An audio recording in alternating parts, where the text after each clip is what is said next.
आज ना 370 हटता, ना 35A हटता, ना किसी किस्म की कोई प्रॉब्लम होती। मेन कारण जो है ये उन लोगों का है जिन लोगों ने हमारे घर। नंबर 2, पीडीपी को सपोर्ट क्यों?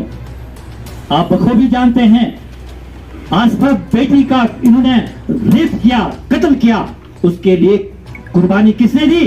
कोई लीडर मैदान में आके बात करता है वो एक ही है, महबूबा मुफ्ती जी। रात को है ना यही बात कर रहा था स्टेज पे आके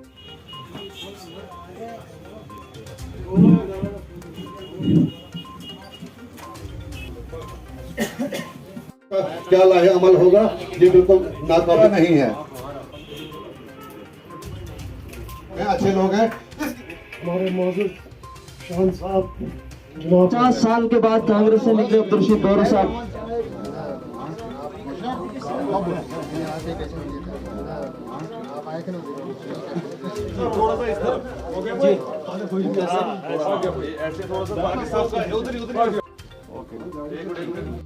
हमें जम्मू कश्मीर इसलिए करें क्योंकि हमारी पीपुल्स डेमोक्रेटिक पार्टी जो महबूबा मुफ्ती है, अगर वक्त भी जम्मू कश्मीर इस सियासी इताब जो सेंटिमेंट ने चला दिया यहाँ के मुसलमानों को के लिए, अगर खिलाफ कोई लीडर मैदान में आके बात करता है वो एक ही है, महबूबा मुफ्ती जी।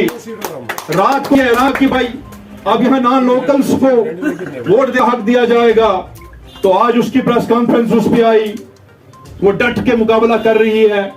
वो इंशाल्लाह कश्मीर के लिए झांसी की रानी साबित हो है, लेकिन अब क्या करना है वो देखना है। हम हाल से क्या है, अनिहाल और जो एक नई तहसील बनी है, बड़े लोग एक ये कंस्टिट्यूएंसी बनी है, बड़े ये दावा करते हैं कि भाई अभी हमने इन्होंने एक लंबी डिटेल में कर दी है। हमें की थी पहले तो यहाँ 3 या 4 आदमी थे, साहब एक था, गुलाम रसूल पीडीपी में तो था ही, हमसे रूठा हुआ था, वापस आ गया। आज सब लोगों ने अपने लोगों को दावत दी कि यहाँ जाल के बड़े लोग देखे, ये तो बनहाल का एंड है, तहसील बानिहाल के हर गांव से मैंने यहाँ लोग देखे। तो ये जमे गफीर ये साबित करता है कि वाकई इनकलाब जहां है कि वफा का दौर निकल गया। किनके लिए? उनके लिए जो ये कह रहे थे कि लोग हमसे वफा कर रहे हैं। इनकलाब जहां है कि वफा का दौर निकल गया, उन्हें जब ख्याल करम हुआ तब जमाना रंग बदल गया। अब लोग आज आप कांग्रेसियों को मिलो, थोड़ा सा उनके चेहरे पे खुशी है। बोला मैंने भाई खुशी किस बात की है? अरे यार हमारे लीडर का मुकद्दर का सितारा चमका, लेकिन वो देखते हैं बरहान के लोगों को बेवकूफ बनाने के लिए। लेकिन जब जम्मू कश्मीर की बात करोगे तो जिन पे तक क्या था वही पत्ते हवा देने लगे। जम्मू कश्मीर में जितने भी कंस्टिट्यूएंसीज है, एक भी एमएलए इसकी सपोर्ट में बाहर नहीं आया। खैर भर का फैजा प्रेसिडेंट ठीक है, बनाल का है, हमें बात नहीं है, लेकिन बात यह है कि प्रेसिडेंट बनकर क्या आज यार मेरे दोस्तों, आप हमने लेट है, मैंने भी जो थे मैंने अपना है लीडरों की तरह इन रसूल की कभी नहीं था भाई ये सारा जहां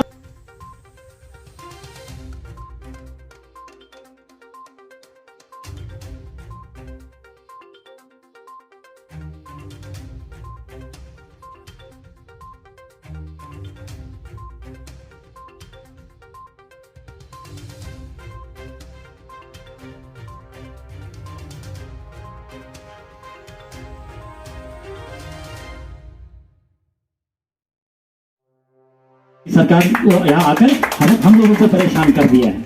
अगर उस वक्त हमने रिगिंग ना की होती तो आज हम अमन से जीते। आज ना 370 हटता, ना 35A हटता, ना किसी किस्म की कोई प्रॉब्लम होती। मेन कारण जो है ये उन लोगों का है जिन लोगों ने हमारे घरों में आग लगाई हुई है। नंबर 1। नंबर 2, पीडीपी को सपोर्ट क्यों?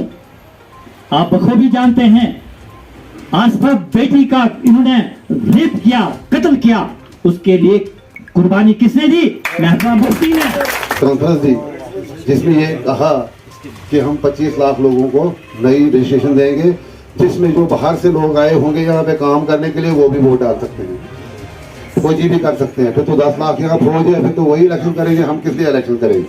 लिहाजा इसकी हम मजम्मत करना चाहेंगे जो जम्मू कश्मीर का बाशिंदा यहाँ का राशन कार्ड होल्डर नहीं होगा उसको वोटर लिस्ट में एनरोल करना जो है सबसे बड़ी जो है गलती कर रही है मरकजी सरकार।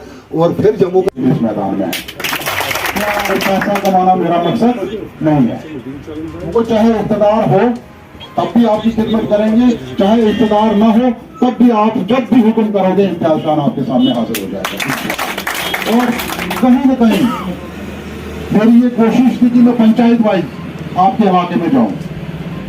जितनी भी पंचायतें बानिहाल में, जितनी खास करके महल की तो मैं बात करूंगा, मैं शायद 4, 5, 6 पंचायतों में अभी तक किया इस बार बोल रहा हूँ। लेकिन कहीं न कहीं मैं चाहता था बानिहाल एरिया में पंचायत वाइज हम जाएं। आज हमारा यहाँ पे वर्कर कन्वेंशन था।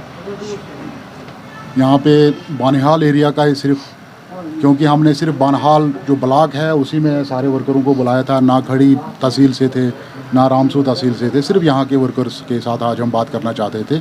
और पार्टी के मुद्दों पे बात हुई, हमारे पार्टी का क्या प्रोग्राम है, पार्टी की क्या पॉलिसीज़ हैं और आने वाले वक्त में हमारी क्या ज़रूरत है इस वक्त, उस पर बात हुई। और मुझे लगता है कि आप लोग शायद देखते होंगे हमारी रूटीन मीटिंगें चल रही हैं हर महीने, वर्करों से मिलना और इलाकों में जाना, अपने लोगों से बात करना। कहीं न कहीं पहले कुछ दौर गुजरा 1-2 साल का, जब बहुत कोरोना का वक्त आया, बाकी चीज़ें आई, तो कहीं न कहीं बहुत ज़्यादा गैप हो गया था वर्कर्स के बीच में आपस में।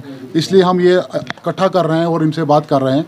और मुझे लगता है कि बानिहाल और इस हमारे जो तहसील रामसू है, तहसील खड़ी है, इसके अंदर पीडीपी का काफ़ी ग्राफ है पहले से। मुझे पिछले इलेक्शन में भी शायद यहाँ 14,000 से ज़्यादा वोट लिए थे पीडीपी ने, और मुझे उम्मीद है कि इस बार तो यहाँ ये सारे साथी मिलकर ज़्यादा प्रोग्रेस करेंगे। हकीकत यही है कि इस बात को भी नकारा नहीं जा सकता है। खड़ी या नील का आपने जिक्र किया तो मीडिया भी उस चीज़ को कवर करता है, पॉलिटिकल जितने भी जो जलसे होते हैं या मीटिंग्स होती है। तो बानिहाल के अंदर कैसा कौन सा कोई ऐसा इलाका है जिस पे अभी पीडीपी को जो है प्रॉपर तरीके से फोकस करने की जरूरत है? नहीं, बानिहाल देखो, फोकस तो हम हर जगह ही करते हैं। अगर कहीं पे हमारी पार्टी ज़्यादा मजबूत है तो ये इसका मतलब ये नहीं कि भाई उसको हम फोकस करना छोड़ देंगे, ऐसा नहीं है। यहाँ पे भी हमें फोकस करने की ज़रूरत है और लोगों से ज़्यादा जुड़ने की ज़रूरत है। और ख़ास करके जो हमारे पार्टी के जितने भी सीनियर साथी हैं, मैं उनसे ही आज भी इस मीटिंग में गुजारिश कर रहा था कि आपको ग्राउंड लेवल तक लोगों से जुड़ने की ज़रूरत है, ग्रास रूट तक लोगों के पास पहुँचने की ज़रूरत है। पार्टी का हिस्सा है। मुझे लगता है कि ये बुखलाहट के शिकार हैं।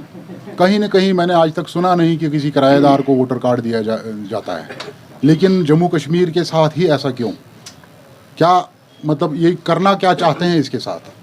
और हमारी कायद ने भी, शायद आपने सुना होगा कि उन्होंने भी कहा कि हम इस बारे में बात करेंगे और मीटिंग करेंगे, और हम इसकी पुरजोर मजम्मत करते हैं। हम चाहते हैं कि ये वोटर्स को ऐड करें, लेकिन जो यहाँ के रहने वाले हैं, जो यहाँ के बाशिंदे हैं, ठीक है ना, यहाँ पे कौन सा अलग कानून है अगर बाकी जगहों पे ऐसा नहीं है?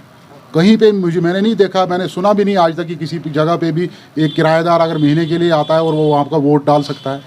यहाँ पहले भी 87 में गलतियाँ हुई है। हम चाहेंगे कि अब की बार ऐसी गलतियाँ दोहराई ना जाए, क्योंकि बड़ी मुश्किल से इस रियासत ने जो है, इस रियासत में अमन बहाल हुआ है, ठीक है ना। इसलिए सरकार को भी चाहिए और सेंटर की पॉलिसीज़ को भी चाहिए कि नहीं, यहाँ के जो हालात हैं उनको आगे खुशगवार बनाया जाए, ना कि उन पे माहौल को ख़राब करने की कोशिश की जाए। Gosh, a Young Foundation लेके आए हैं mega higher education fair 2022 on 17th and 18th अगस्त एट इंडोर स्टेडियम, जहां अपना मुस्तकबिल संवारने के लिए हर बच्चे को मिलेगी proper guidance by experts from universities of India and abroad. हर बच्चे के फ्यूचर को संवारने के साथ साथ उनके आज को हेल्दी रखने के लिए हर कोविड SOP का एहतमाम होगा। Free counselling, on spot admissions और स्कॉलरशिप्स भी अवेलेबल होंगी। याद रखें, mega higher education fair 2022 on 17th and 18th अगस्त at indoor stadium. Call 8491 816161. Gosh, a Young Foundation, Rambagh, Srinagar.